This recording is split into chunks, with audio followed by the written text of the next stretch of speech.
And good afternoon. Welcome to Real Estate Today. My name is Andy West. It is great to have you along our program, being sponsored by the Hahn team this afternoon. That means that Gloria Hahn is here. Hello, Gloria. Hi, Andy. How are you? Hey, I'm doing good. Thank you Good. very much. We have a special guest, don't we? We do. Today we're going to have a fun show today. We have Dr. David Day of Day Chiropractic with us. Our topic's a little bit maybe not directly related to real estate, but it's one that's very close to my heart, and you probably know that if you listen very often. It's our health and that of our families. So if we don't have our health, little else matters. And I'm going through some things myself right now, and I can verify that. I don't like not feeling 100%, but I'm getting better That's right. thanks to Dr. Day. That's right. But you cannot do the things that the Lord's called you to do. You can't enjoy your life, your family, or your home. So health really is directly related to real estate. So Dr. Day is my personal doctor, and he's also become my friend. Yes. So we're going to have fun today. Thanks All for right. being here. Thank you. Yeah, Dr. Day, thank you so much. Give us a little bit of your background, talk about your clinic. So I've been in practice here, now it's over 30 years, and it's almost hard to believe that. But our practice is in Southeast Portland, and it's Day Chiropractic. And we focus primarily, I would say, it's like a general practice or a family practice. Would probably be the closest thing.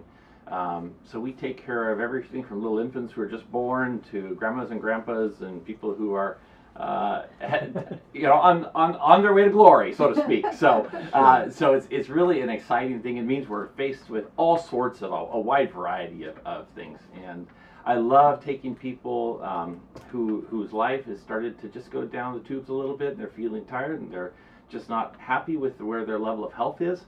And they let me have the honor of looking at their nerve system, try to figure out what's going on, and is there something that we can do to optimize their health. So and I guess every day I go to work, I'm more excited. It's really fun to approach it, having a perspective of the years. In fact, Gloria, we were talking a little bit before we started the show here about what it's like to have been in practice now over 30 years, and it's like, wow.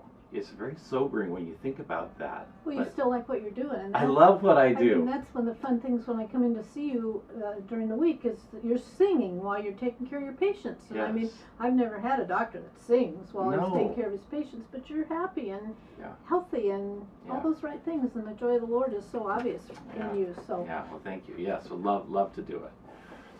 So, I guess other interests. So obviously I do chiropractic. Mhm. I love bluegrass, and Mhm. Gloria, thank you, Gloria, and her. She was one of the supporters of a bluegrass concert that was sponsored by the Oregon Bluegrass Association. It was a gospel concert. And it was an amazing experience, and thank you for helping support the Oregon Bluegrass Association. thank you for letting me be a part of it. That was one Was of the it- funnest nights I've had in a long time. It was Oh so yeah. fun. now I even go on to my Now you listen to bluegrass too. Sirius radio, satellite radio, and I listen I to know. bluegrass. It's so now, much fun. Yeah.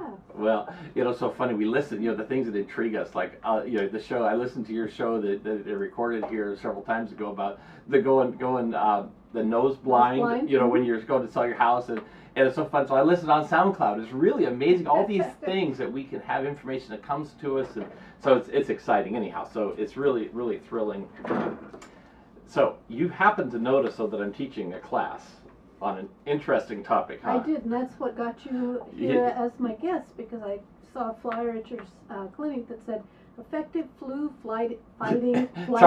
No, you try to say that fast. Yeah, effective flu fighting strategies, and that caught my eye because we have the worst flu season that we've had in years and years and years. Yep. People are dying. Yep.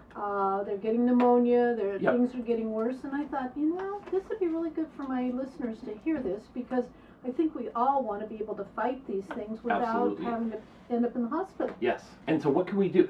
So one of the things that spurred me on is I was thinking, well, what are we told? Well, we're told to get the flu shot. We're told to wash our hands.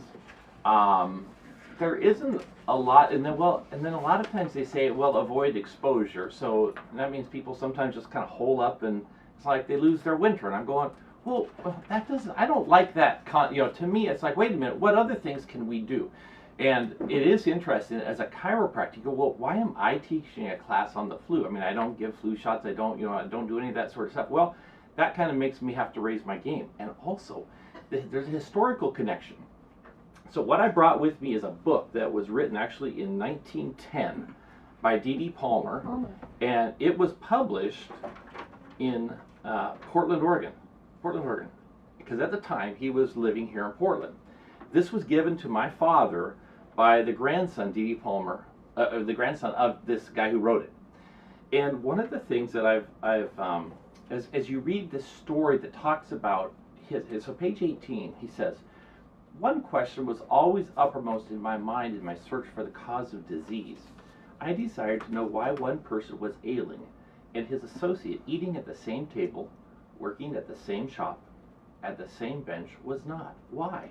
What difference was there in the two persons that caused one to have pneumonia, catarrh, typhoid, rheumatism, while his partner similarly situated escaped? Why? This question had worried thousands for centuries and was answered in September of 1895.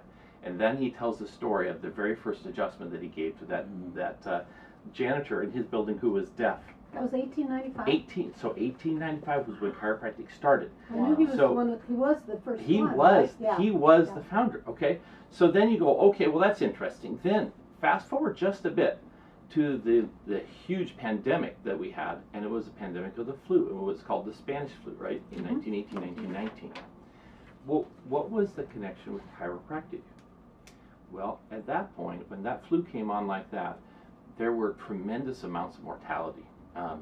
That flu, the estimates vary, but let's say pretty much everybody concludes it's about 500,000 people in the U.S. died, okay? And worldwide, the estimates are a little bit more fluctuating because it's hard, so there is estimates as much as from 20 to 100,000 worldwide. And it happened in a very short period of time, so it was quite striking. Well, the flu, so what's interesting is at that point, chiropractors were not well known, right? So the first chiropractic patient was deaf, he got his hearing back. The next patient had congestive heart failure, and so it was kind of interesting things. And so, but chiropractic was kind of having a little bit of trouble finding its way. Kind of sporadic treatments. Yes. And yeah. right. What's it for? And trying to develop the whole understand, because we didn't understand anything like what we know about the nerve system now and so forth. So it was really hard. So it ends up that the flu turned out to be something that may have been the thing that saved chiropractic. And the reason was the people who were under chiropractic care had such a better mortality rate than those who were under medical care. This is really crazy. So if you look and see, so in Davenport, Iowa, they had 50 medical doctors who treated 4,953 cases. Of those almost 5,000 cases, of that 274 people died. Well, in the same city, 150 chiropractors, including the students and faculty of the Palmer School of Chiropractic, treated 1,635 cases, but only one death. Wow. So you see, so that was in Davenport itself. 50 medical doctors, almost 5,000 cases, 274 deaths. Well, in the chiropractic clinic, 1,600 cases, but one death. So in the entire state of Iowa, medical doctors treated 93,500 patients with 6,116 deaths. That's a loss of one patient out of every 15. 1 in 15 died. So if you got that flu, oh my goodness. Imagine what that was like. In the same state, excluding Davenport, 4,735 patients were treated by chiropractors with a loss of only 6 cases. So 6 cases. Wow. So that's 1 out of every 789. So nationally, so it's kind of interesting as the statistics were compiled. So national figures show that 1,142 chiropractors treated 46,000 patients for influenza during 1918, with a loss of only 54 patients, 1 out of every 886 versus 1 in 15. Wow, big difference. And so what happened? And so then now what's interesting also in New York City, out of 10,000 cases that were medically treated, 950 died. So that's like 1 in 10. Now, where it really got scary, though, was the pneumonia part of it. Out of 10,000 pneumonia cases medically treated, 6,400 died. Wow. So, in the same epidemic, under drugless methods or chiropractic care, only 25 patients died of influenza out of every 10,000 cases. Wow. So, you see, only 25 versus the 950. Right. And of the pneumonia, only 100 patients died out of the 10,000 versus the 6,400. So, and in some cases, like one state, the state of Wisconsin, chiropractors really didn't, they would go from house to house. And ultimately, chiropractors then became known as flu doctors. So you go, well, that's really weird. So then you go, well, that doesn't match anything with what we've been thinking about, right? Right. And so I thought, well, you know what? Let's then talk. And so why would a chiropractic, if you're getting chiropractic adjustments and things, why would that help you fight the flu? You know, and so what it ultimately comes down to is there's something, what ends up happening is your nerve system is the command and control of your body. The immune system and the nerve system interact intimately together. So the efficiency of your immune system is enhanced when the nerve system that regulates it is also enhanced.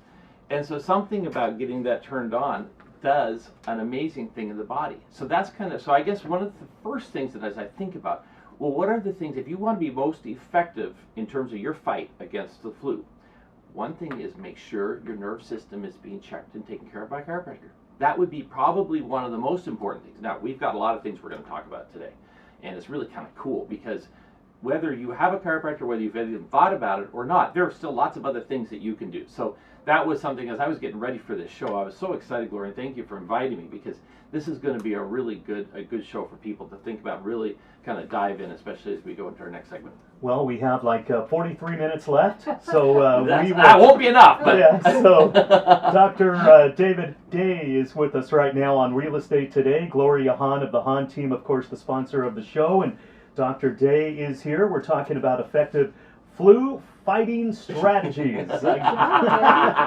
Here's the phone number for Dr. Day's office if you want to make an appointment.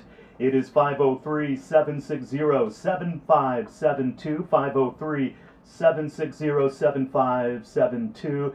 Also, you can call up Gloria Hahn if you need a realtor. That's who, Gloria, she's a realtor. She would love to chat with you, 503-997-5745. This is 93.9 KPDQ. You're listening to Real Estate Today.